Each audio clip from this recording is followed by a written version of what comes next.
Hello viewers, welcome to జెంగోనీస్ vlogs. ఈ వ్లాగ్లో నేను బొడ్రాయి పండుగ గురించి మీతో చెప్తాను. పెద్దగా సోది చెప్పను, కానీ నేను తెలుసుకున్న కొన్ని విషయాలు మీతో షేర్ చేసుకుంటాను.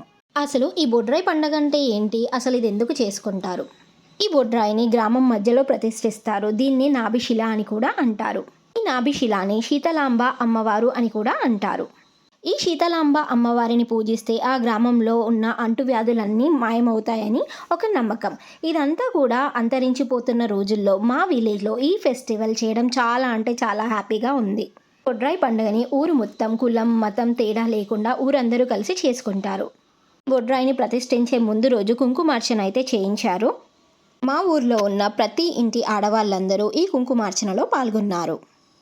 అదే రోజు యజ్ఞాలు, హోమాలు, పూజలు అన్నీ జరిగాయి. బొడ్రాయి ప్రతిష్ఠించే ముందు రోజు ప్రతి ఇంటి నుంచి ఒక బిందెలో నీళ్లు తీసుకొని బొడ్రాయికైతే సమర్పించాలి.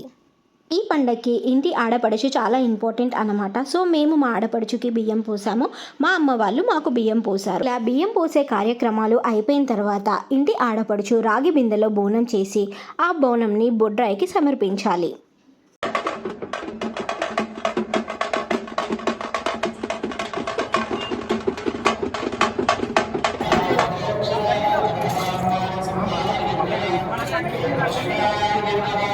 ఇలా బోనాన్ని పోతరాజుల సమక్షంలో ఆ సీతలాంబాదేవికి సమర్పించేసి మమ్మల్ని చల్లగా చూడమని కోరుకున్నాము. ఇదండి మా ఊరి బొడ్రాయి పండుగ విశేషాలు.